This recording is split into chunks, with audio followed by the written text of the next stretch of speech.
Hola a todos, bienvenidos a mi curso Periodismo de Datos en la Investigación Anticorrupción.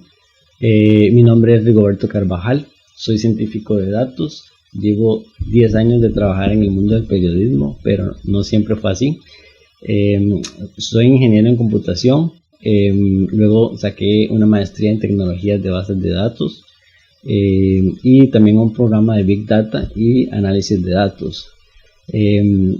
Fue hace 10 años que comencé a trabajar en el mundo del periodismo en la unidad de investigación del diario La Nación a cargo de la gran periodista Janina Segnini. En ese momento fue cuando comenzó mi historia de amor con el periodismo, porque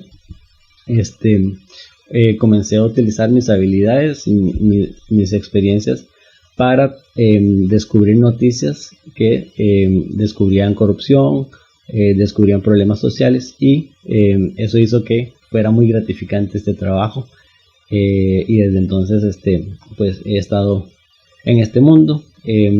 Después de La Nación pasé a formar parte de la unidad de datos del Consorcio Internacional de Periodistas de Investigación, ICIJ, donde llevamos a cabo proyectos de alto calibre. Uno de ellos, por ejemplo, fue el proyecto de Panama Papers, que pues terminó siendo ganador de un premio Pulitzer, y donde llevamos a cabo junto con otros dos programadores todo el procesamiento de los datos de los Panama Papers para poder hacer más eficiente el trabajo de los periodistas a la hora de explorar los datos y descubrir las noticias que culminaron en tal proyecto.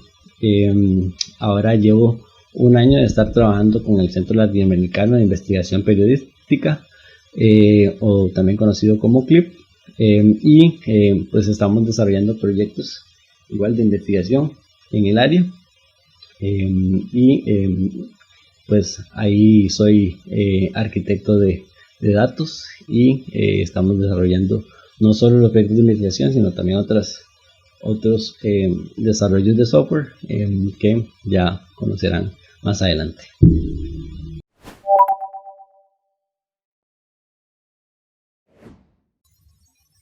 En este curso pues vamos a ver varias estrategias para poder descubrir noticias en bases de datos, pero lo primero que tenemos que preguntarnos es ¿qué es un periodista de datos?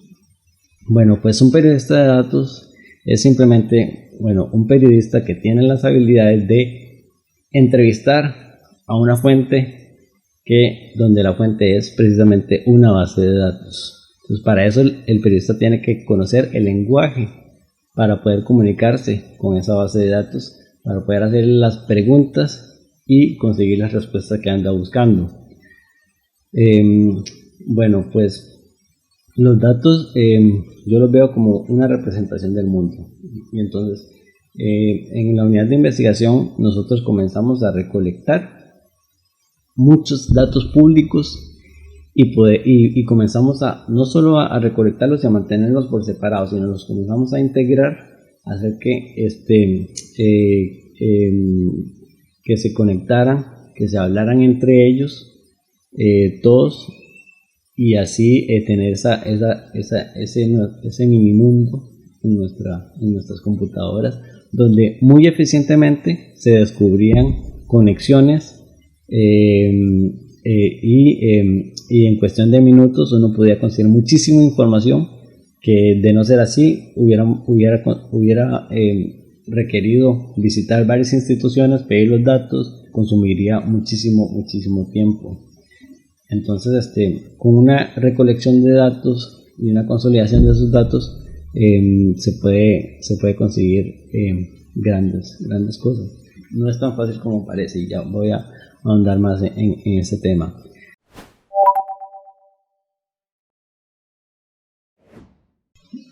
¿Cómo nacen las historias de datos? Bueno, pues las historias de datos nacen ya sea con una pregunta o hipótesis o un tema, o bien pueden comenzar con datos. Bueno, nosotros en La Nación recolectábamos datos y a veces nos decíamos, ¿a qué preguntas se pueden contestar estos datos? O nos hacíamos una pregunta X y decíamos, ok, ¿qué datos necesitamos para contestar esta pregunta? ¿O qué datos necesitamos para refutar esta hipótesis o comprobarla? Y ese ciclo, a veces conseguíamos datos y con lo que explorábamos nos llevaba a plantearnos más preguntas o a conseguir más datos. Entonces, esto es una iteración muy importante pues así es como nacen las especies de datos.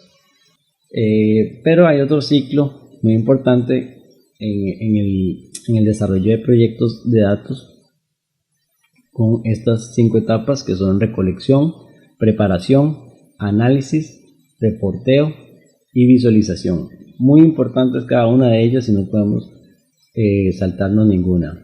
Ok, bueno, como les decía, podemos comenzar recolectando datos, ya sea porque tenemos un tema elegido o porque vamos a ver cuáles datos podemos conseguir. Y en esta etapa de recolección, hay un conjunto de estrategias y servicios disponibles que podemos utilizar. Hay una etapa muy importante y tal vez es la que consume más tiempo, que es la etapa de la preparación de los datos. No podemos pasar de la recolección al análisis de los datos inmediatamente, porque uno está muy interesado en hacer esto, en poder pasar a visualizar, hacer gráficos y toda serie de análisis. Pero si los datos están sucios, podemos conseguir conclusiones incorrectas o números incorrectos. Entonces hay que primero revisar cómo están en sus datos, si hay valores incompletos, si hay valores duplicados,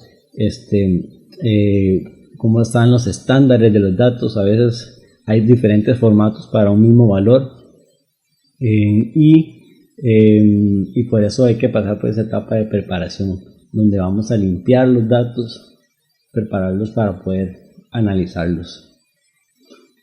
Y bueno, luego del análisis esto nos puede llevar a comprobar hipótesis o a refutarlas, pero no podemos pasar a publicar inmediatamente después del análisis.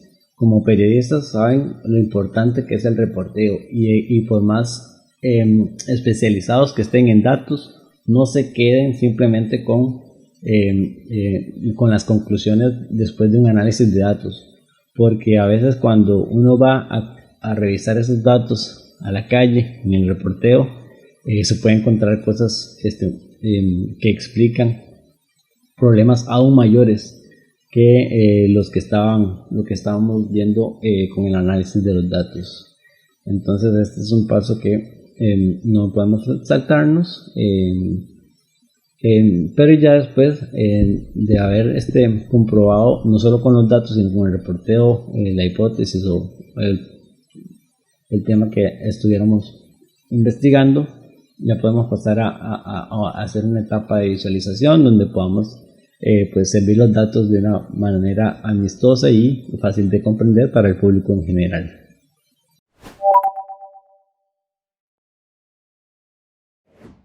Bueno, una de ellas es las operaciones de conjuntos y es casi que a veces la que más se utiliza para descubrir noticias y la más sencilla de todas.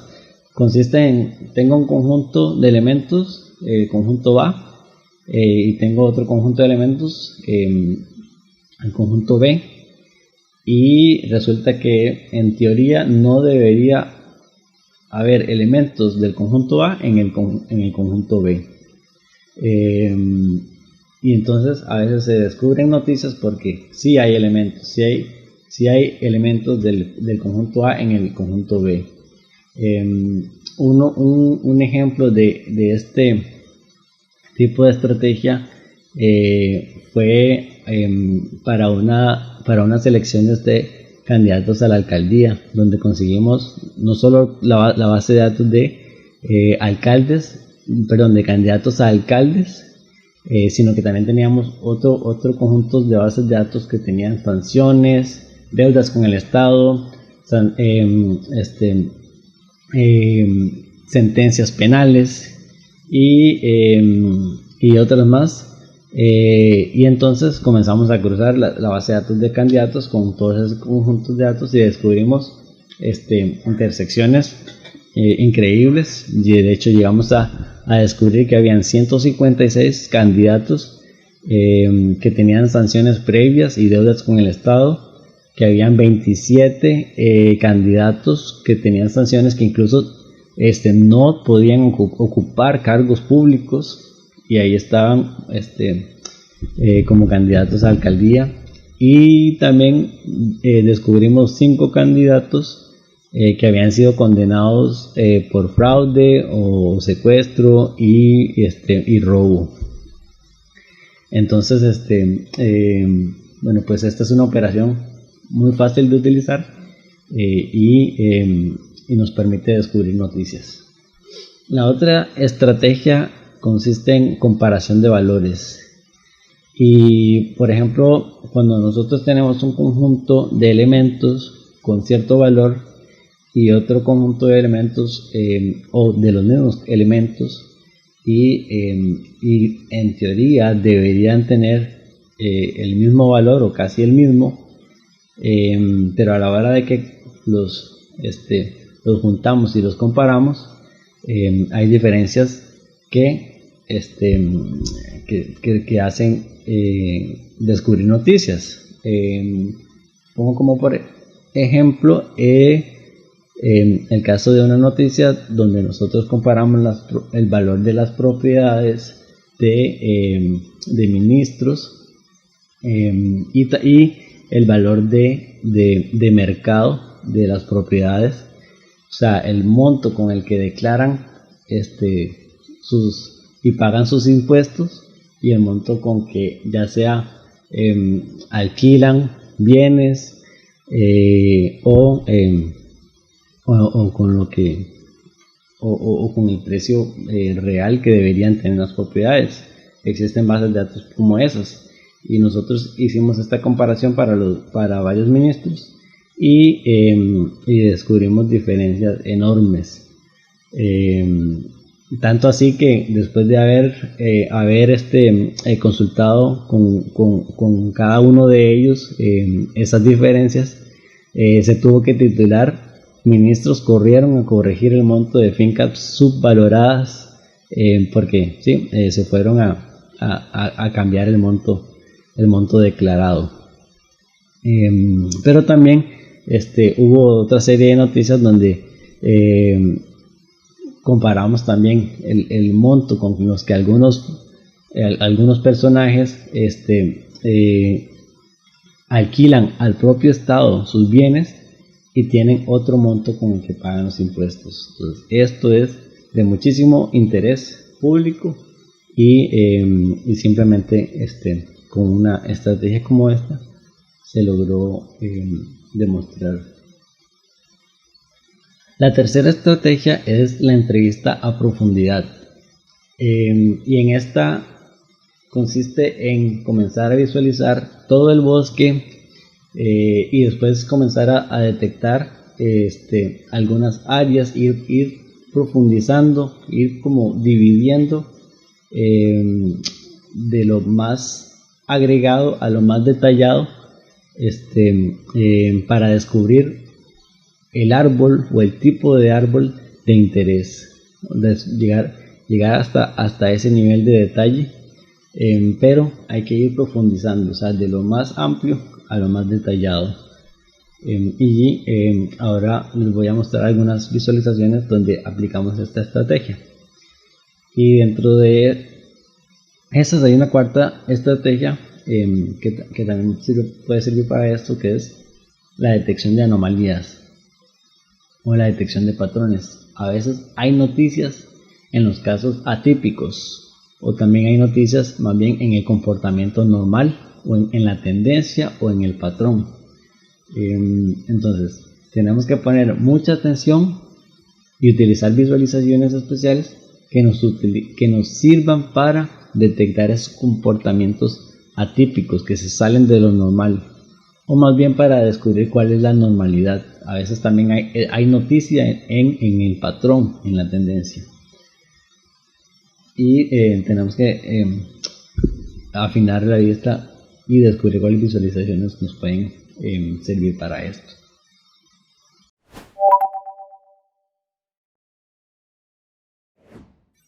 Para poder trabajar con un proyecto de datos, como les decía, hay que recolectar datos. Y quiero hablarles de algunas herramientas y estrategias para esta tarea. La primera recomendación es utilizar un software para ETL. ETL viene de las palabras en inglés para extracción, transformación y carga. Y es un software que a mí me ha ahorrado horas o días de programación en la tarea de tomar un conjunto de datos, limpiarlo, transformarlo y guardarlo en otro formato distinto que voy a utilizar para el análisis o que voy a utilizar para las visualizaciones. Entonces, ya sea que ustedes vayan a hacer el trabajo de el procesamiento de los datos o que tengan a programadores para esta tarea, les recomiendo que ellos aprendan a utilizar estas herramientas porque de verdad que son muy útiles y nos ahorran mucho tiempo, porque no es como escribirlo en un lenguaje de programación, sino que visualmente uno arrastra un conjunto de componentes que ejecutan tareas diferentes y útiles y los conectan entre ellos, y también se establecen unos cuantos parámetros para establecer un flujo de datos y todos unos pasos de transformación de los datos. Entonces, yo por ejemplo utilizo uno que es de código abierto, que se llama Talent Open Studio for Big Data. Y como les digo, bueno, hay un conjunto de herramientas muy útiles y es muy poderoso. Después también quiero hablarles de lo que es el web scraping. Resulta que, bueno, como primera opción podemos solicitar a las instituciones que nos faciliten los datos públicos. Pero estos no siempre lo hacen fácil. A veces devuelven en formatos no amistosos. Por ejemplo, les cuento que una vez solicitamos unos datos y la institución nos mandó un montón de cajas con los documentos impresos. Esto, pues no puede ser. Pero a veces nos han respondido que los datos están ahí en la web, que hay una aplicación web que podemos consultar todos los datos que nosotros queramos y ahí se quedan. Cuando nosotros lo que estábamos pidiendo era el conjunto de datos completo y crudo para poder hacer los análisis que nosotros necesitábamos hacer. Pero ellos se quedan ahí. Entonces, aunque estén en una aplicación web, hay una estrategia para automatizar la extracción de los datos que están en una aplicación web, y eso es de lo que se trata el web scraping. Estas son un conjunto de herramientas disponibles para hacer web scraping. Como les explico, uno crea un programa que visita todas las páginas, ejecuta una serie de acciones sobre el explorador web y pueda extraer todos los datos y guardarlos en una base de datos. Esta tarea a veces se tiene que recurrir mucho a ello, porque eso es lo que le dicen a uno en las instituciones a veces. Pero también hay otros recursos para el consumo de datos en línea y en tiempo real, que también eso lo hace pues maravilloso, porque cuando uno está pidiendo bases de datos completas, pues tienen un corte y hay que mantenerse actualizándolas, ¿verdad? Y esto es todo un reto, porque uno tiene que mantener el histórico y ir actualizando los datos. Entonces también hay unos recursos que se llaman API, ¿verdad? Que son recursos, son servicios web donde uno puede consultar por datos en tiempo casi que real, y él devuelve un conjunto de datos en su respuesta. A modo de ejemplo, hay varios países aquí en la América Latina que han adoptado el estándar de Open Contracting, donde como parte de las condiciones tienen que establecer un API abierto donde cualquier persona puede consumirlo. Y aquí hay algunos ejemplos de dónde están esos API, donde ustedes pueden consultar en tiempo en vivo, por así decirlo, el conjunto de datos de contrataciones, adjudicaciones, proveedores, etcétera. Entonces no hay que estar pidiendo a las instituciones, sino nada más conectarse a ellos y mantener la base de datos de uno actualizada. Y asimismo también hay otras fuentes importantes de datos, como son los portales de datos abiertos. En América Latina hay algunos muy útiles, otros están en desarrollo, y pues también a veces uno encuentra fácilmente los conjuntos de datos descargables en esos portales. Entonces no dejen de buscarlos y visitarlos para conseguir todas esas fuentes de datos que nos pueden llevar a descubrir noticias importantes.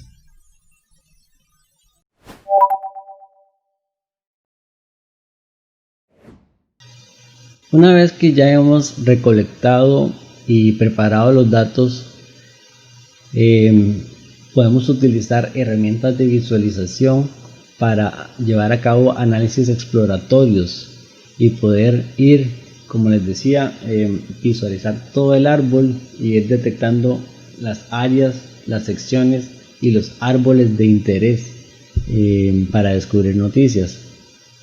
Entonces es importante que ubiquen y aprendan a utilizar estas herramientas de visualización y todos los tipos de visualización existentes que les pueden ayudar a entender los datos.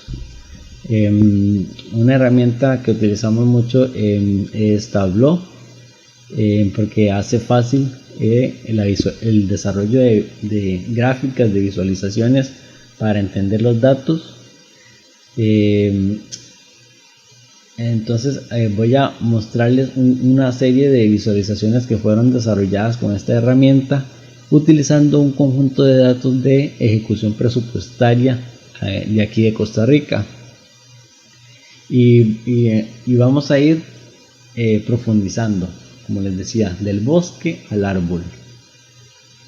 Entonces una visualización como esta, donde podemos comparar el monto presupuestado versus el monto ejecutado por año, es relativamente sencilla de hacer en cualquiera de las herramientas de visualización actuales, y nos permite ir entendiendo este comportamiento del gasto. Entonces luego también tenemos esta otra visualización donde este conjunto de datos normalmente viene una serie de columnas que nos indican la cuenta, o más bien una jerarquía de cuentas. Entonces en esta visualización he agregado el nivel 1 y el nivel 2 de esa jerarquía de las cuentas para ir dividiendo esas áreas, esas secciones de interés donde voy a concentrar mi atención y voy a ir explorando, voy a ir profundizando. Entonces aquí nos permite ver cómo está distribuido todo el presupuesto, ver qué cuentas tienen más dinero asignado, y cómo se distribuye en su siguiente nivel de la cuenta esos montos. Y después también, si quiero profundizar más, puedo agregar el tercer nivel o los siguientes niveles y ver cada uno de los detalles. Cada uno de estos cuadritos me va a desplegar un cuadrito de información con el monto y con la descripción de todos los niveles de la cuenta. Este tipo de visualización se llama Trimap y lo van a encontrar muy frecuentemente en muchas herramientas de visualización. Después también se puede profundizar en las instituciones. Estos datos también podemos encontrar los datos asociados a las instituciones. Entonces aquí estoy listando institución y el monto ejecutado y también de cada cuenta. En cada cuadrito, en cada una de esas barras también está dividido toda esa distribución de en qué cuentas se gastó para esa institución. Entonces puedo ir revisando cada uno de esos detalles. Ok, esta institución ha gastado tanto, o en lo que más ha gastado ha sido en esta cuenta, y irle poniendo atención a cada uno de esos detalles para ver en cuál de esas instituciones quiero profundizar o quiero explorar más los datos.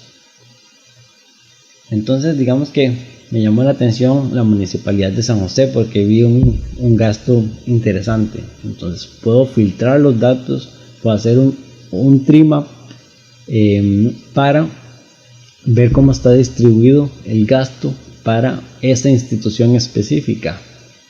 Y entonces puedo agregar los 3 niveles y comenzar a ver en qué cómo está distribuido ese gasto, y ir descubriendo nuevos focos de interés. Entonces ya una vez que me concentré en San José, también vi tal vez un monto exagerado o atípico en lo que es el presupuesto para alquileres. Entonces puedo filtrar los datos para ese tipo de cuentas. Entonces selecciono Municipalidad de San José y filtro por todas las cuentas que contengan la palabra alquiler. Entonces aquí yo puedo comparar lo que fue el monto presupuestado versus el monto ejecutado para cierto año específico, con todas las cuentas que tengan que ver con la palabra alquiler. Y entonces ahí puedo ver el alquiler de edificios, el alquiler de maquinaria, todo tipo de alquiler de la municipalidad, y comenzar a ver, ok, aquí está este monto, es un monto bastante. Si es el alquiler de un edificio, puedo hacer más preguntas como, ok, si se está pagando todo esto por alquiler anualmente, ¿cuánto es el costo de la edificación?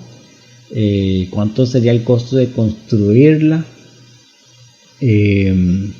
Para que no se gaste tanto en alquiler, sino más bien comprarla o construirla.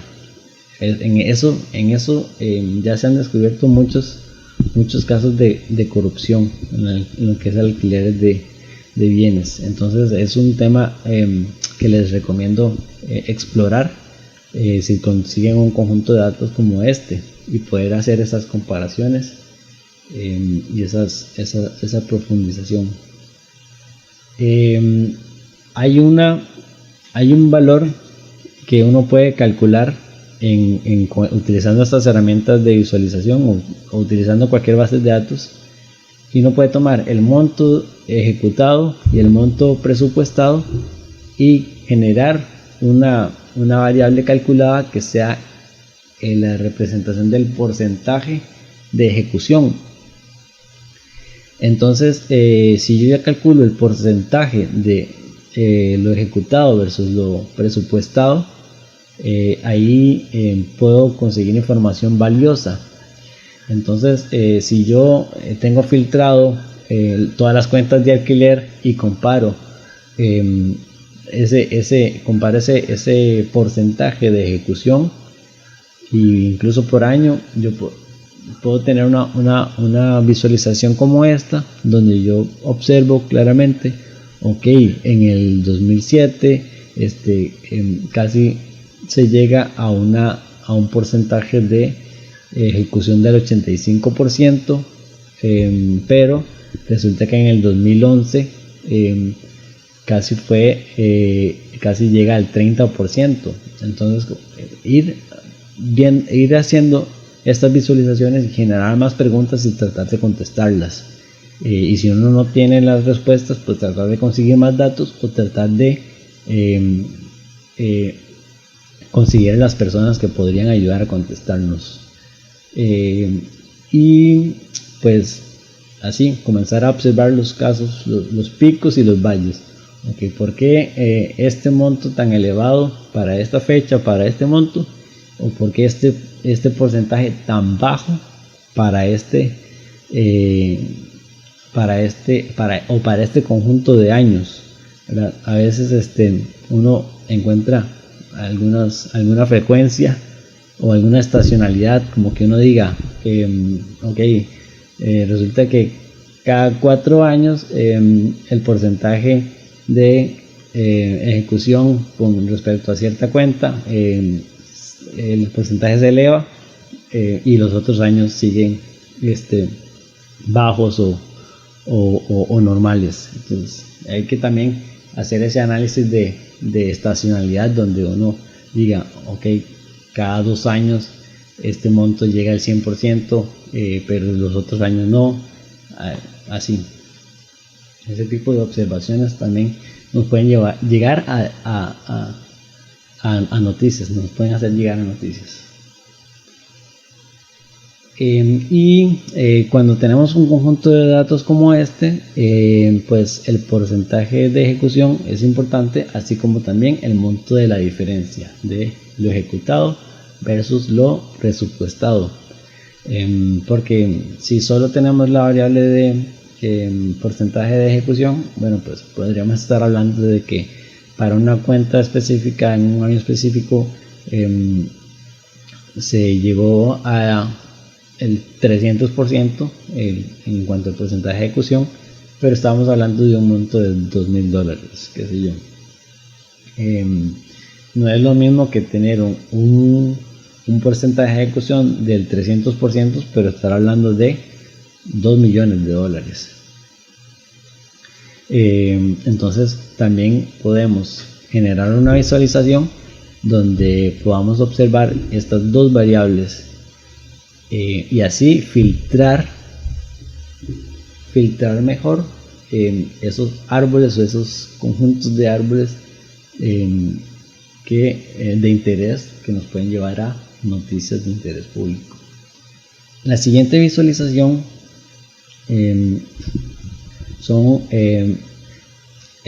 nos brinda muchísima información en una gráfica simple.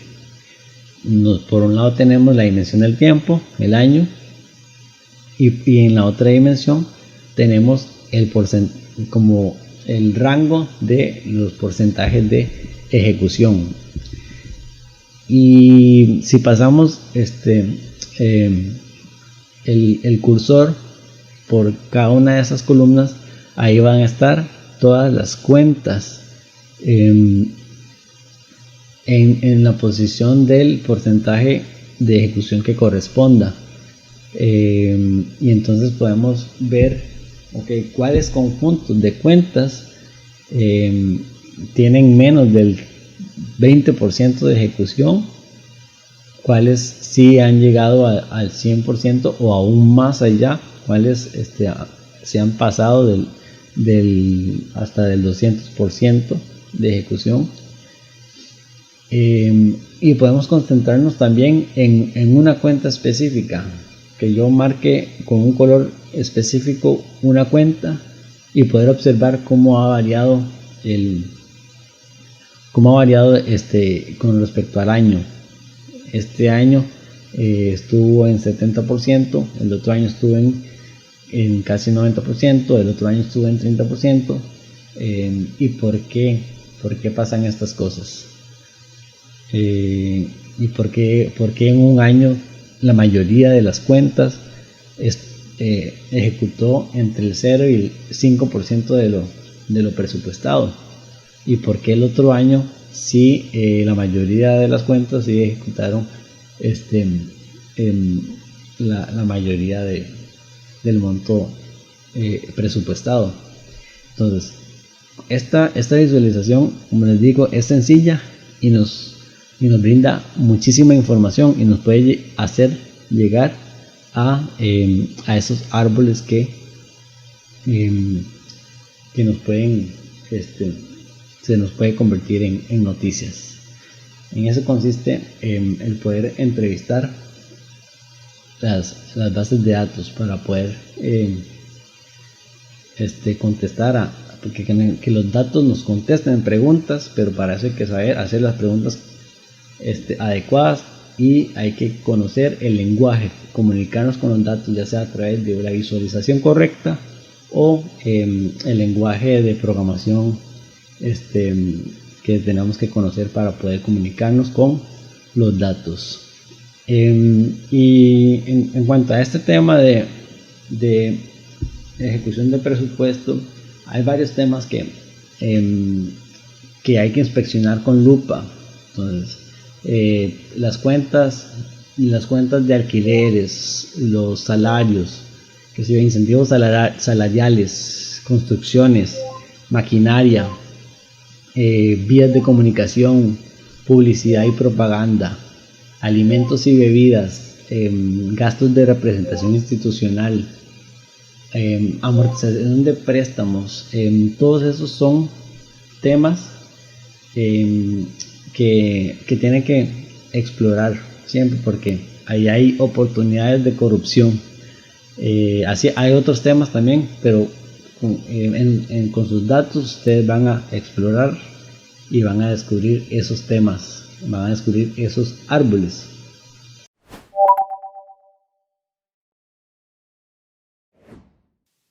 Y ya por último, quiero recomendarles o hacerles conocer un conjunto de tecnologías existentes que les pueden ayudar muchísimo. Son recursos tecnológicos que van a hacer su trabajo más eficiente y van a potenciar su periodismo a través de estas tecnologías. Una de ellas es el OCR. No sé si ya han escuchado de ella. Se refiere a la tecnología que sirve para reconocer caracteres. Pues a veces nosotros tenemos documentos escaneados que pues son imágenes. El texto no se puede seleccionar y no se puede buscar.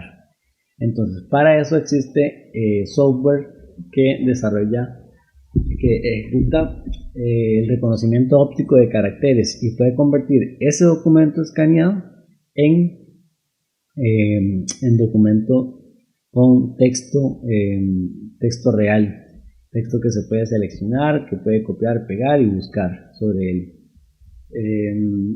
Después, la tecnología, también existe un servicio que estamos utilizando nosotros que se llama Amazon Transcribe, donde uno sube un audio o un video y él convierte ese audio en texto, o sea, sí, es para transcribir. Y es una herramienta muy utilizada o muy necesitada por los periodistas, porque todo el tiempo estamos con entrevistas las cuales grabamos y perdemos mucho tiempo transcribiendo. Bueno, pues este servicio utiliza inteligencia artificial para convertir ese audio en texto es relativamente económico. Uno de ellos es como ese que les dije, el Amazon Transcribe. Después, todo periodista tiene que saber que existe el cifrado de datos. Esa es tecnología para encriptar ya sea documentos o mensajes en todos nuestros canales de comunicación. El cifrado nos sirve para protegernos nosotros, para proteger nuestra fuente y para proteger nuestro proyecto de investigación. Entonces, todo periodista tiene que saber utilizar la encripción, porque en algún momento o en cualquier momento puede existir una fuente que necesita hacerle llegar ciertos datos, pero de manera segura y de manera anónima. Entonces el periodista tiene que estar en la capacidad de poder recibir esa información de manera segura y de manera anónima para no comprometer a la fuente. Así han habido periodistas que se han perdido de importantes filtraciones porque no conocían de esta tecnología para comunicarse de manera segura. Entonces, yo les recomiendo mucho capacitarse en el tema de seguridad digital y seguridad física. Después, también hablando de seguridad, existen lo que se llaman password managers, que sirve para que ustedes puedan administrar de manera segura y fácil sus contraseñas, porque todos los usuarios cometen errores muy serios a la hora del manejo de sus contraseñas. Un error muy común es que muchos usuarios utilizan la misma contraseña para todos los servicios que utilizan, y eso los hace muy vulnerables a hackeos. Entonces para eso es mejor que utilicen un software especial que les pueda ayudar a administrar todas sus contraseñas y que puedan tener una contraseña diferente para todo sitio o para todo servicio. Después también les recomiendo indagar con respecto a los servicios de VPN o VPN, que esto nos puede ayudar a proteger nuestra comunicación. A veces no estamos seguros de la red a la cual estamos conectados, quién está escuchando detrás. Cuando estamos en un aeropuerto o estamos en un hotel donde hay redes abiertas,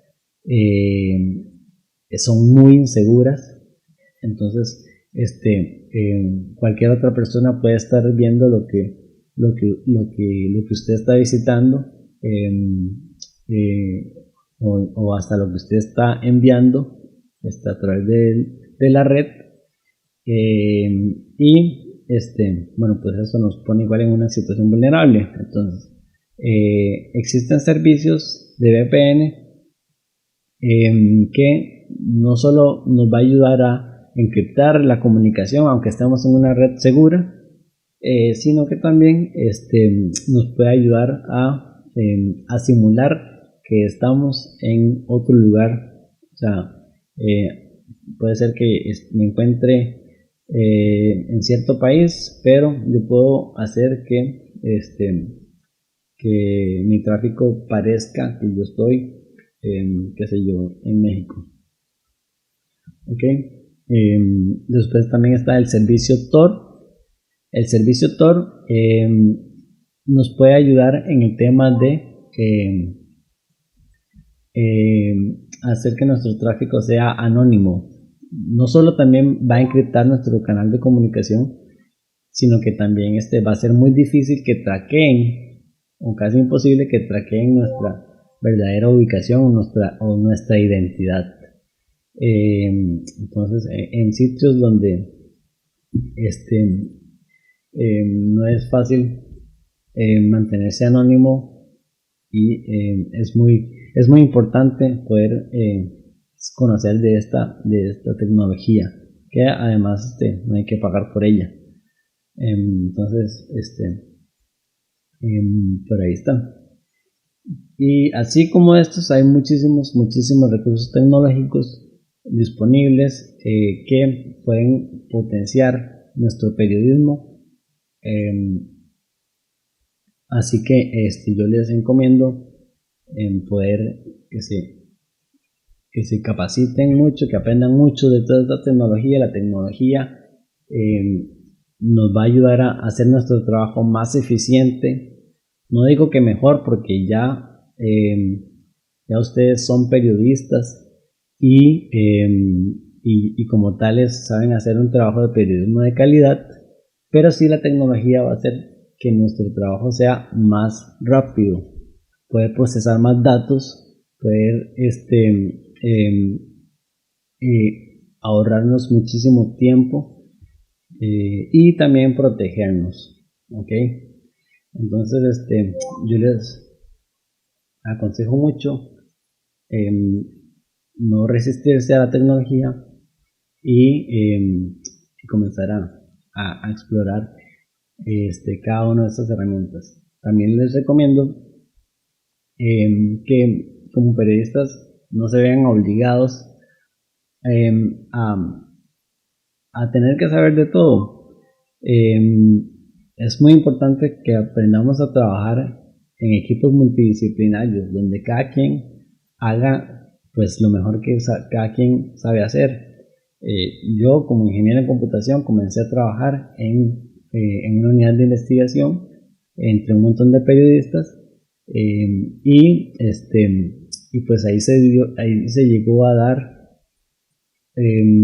algo muy interesante, donde no solo yo aprendí de periodismo, sino que también mis compañeros periodistas pudieron ir aprendiendo de todos estos recursos tecnológicos y pudimos complementarnos y potenciar todo nuestro trabajo de periodismo. Entonces, también otro reto, porque también no les digo que sea fácil de conseguir, es eso, que se dejen acompañar de otros miembros del equipo que en otras disciplinas, ya sean sociólogos, programadores, diseñadores, geógrafos, que van a poder poner a disposición del proyecto nuevas tecnologías y más recursos para potenciar el proyecto. Es importante que estén de principio a fin conociendo del proyecto y mejorándolo. Entonces es muy importante que desarrollemos estos equipos multidisciplinarios. Sí. Bueno, muchas gracias a todos por su atención quedo a su completa disposición por si tienen más preguntas y el equipo le pasará mis datos para que puedan comunicarse. Muchas gracias.